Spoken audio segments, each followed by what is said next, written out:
A ver, hoy vamos a meternos de lleno en una de las paradojas más fascinantes del mundo motor. Nos vamos a ir a los años 90 en Japón, una época que, miren, contra toda lógica económica, nos terminó regalando algunos de los autos deportivos más legendarios y queridos de la historia.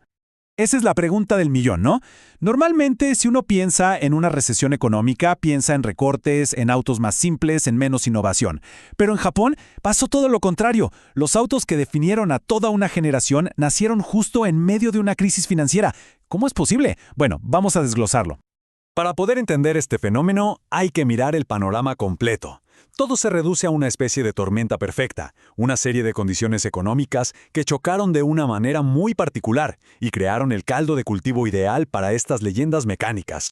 Miren, a finales de los 80 la economía japonesa estaba, como se dice, por las nubes. Las compañías tenían presupuestos de investigación y desarrollo que eran prácticamente ilimitados. Fue en esa época de abundancia que se diseñaron autos como el Supra, el RX-7 y el GTR. Pero el destino tiene su ironía. Justo cuando estos proyectos estaban por ver la luz, en 1991, ¡pum!, la burbuja explotó. Y así, los autos que se desarrollaron en la bonanza se lanzaron durante la recesión.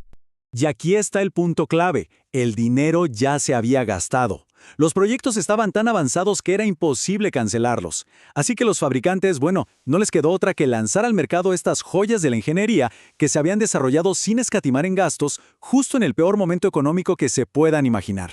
Fue una anomalía histórica, algo que muy probablemente nunca vamos a volver a ver.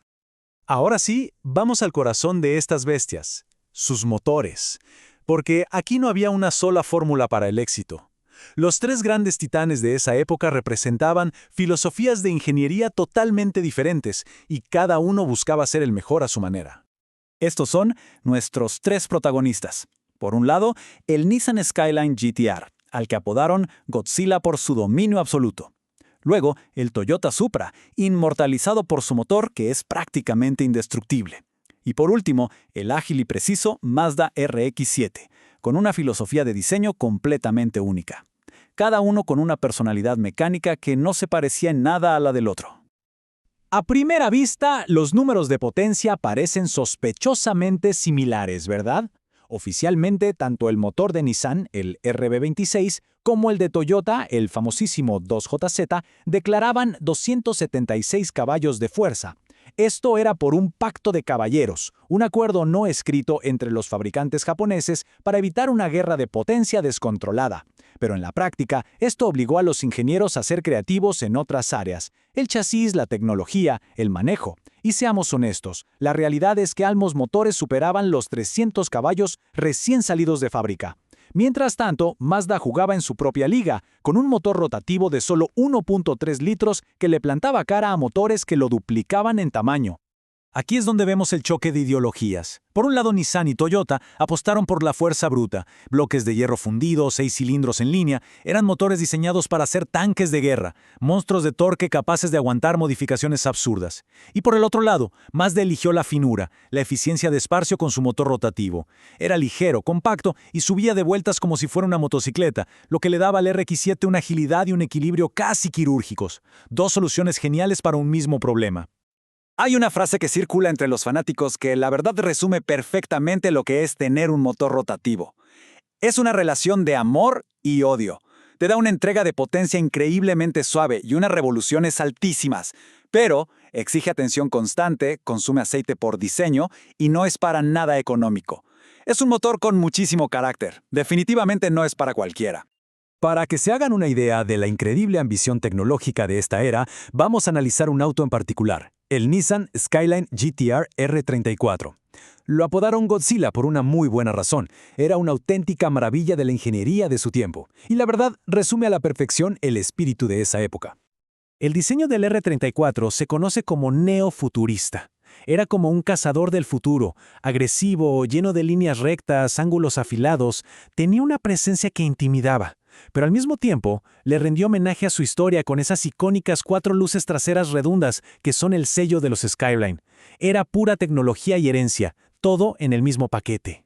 Y esto es lo que de verdad lo adelantó a su época. Por fuera era imponente, claro, pero por dentro, en el tablero, tenía algo que parecía sacado directamente de un videojuego. Se llamaba pantalla multifunción o MFD. En los modelos de más alto rendimiento, como el B-Spec, que significa especificación de victoria, demostraba 7 lecturas vitales del motor en tiempo real. Estamos hablando de presión del turbo, temperaturas, ciclos de inyectores, o sea, información que en esa época solo veías en autos de carrera o en las laptops de los mecánicos. Y Nissan va y te lo pone justo en el centro del tablero. Pero ojo, no solo mostraba datos, además se podía personalizar. Por ejemplo, se podía establecer un límite para la temperatura del aceite, y si el auto lo pasaba, el indicador se ponía rojo al instante. A ver, esto es súper común hoy, pero era ciencia ficción para un auto de producción de 1999. Y todavía hay más. Incluía un cronómetro de vueltas que se activaba con un botón, un medidor de fuerzas G para ver cómo se comportaba el auto en las curvas y, lo más increíble de todo, un puerto para descargar toda la telemetría a una computadora. Era literalmente un auto de pista legal para la calle, décadas antes de que eso se volviera una estrategia de marketing común. Y para rematar, la peculiaridad más japonesa de todas. Entre toda esa tecnología de punta, la MFD también incluía un sintonizador de televisión. Sí, como lo oyen. Obviamente se desactivaba cuando el auto se movía, pero demuestra el nivel de ambición tecnológica que Nissan le metió a este coche. Bueno, entonces, ¿qué pasó con esta era dorada? ¿Y por qué estos autos, que en su momento se vendieron en un mercado deprimido, hoy alcanzan precios de superdeportivos modernos? La respuesta es doble. Primero, la realidad económica. Simplemente ya no era sostenible seguir produciendo autos tan complejos y caros de desarrollar. Y segundo, el mundo estaba cambiando. Las normas de emisiones se volvieron cada vez más estrictas, y estos motores, que fueron diseñados en otra era, ya no podían cumplirlas. La fiesta inevitablemente tenía que terminar. Pero el fin de su producción fue solo el comienzo de su leyenda.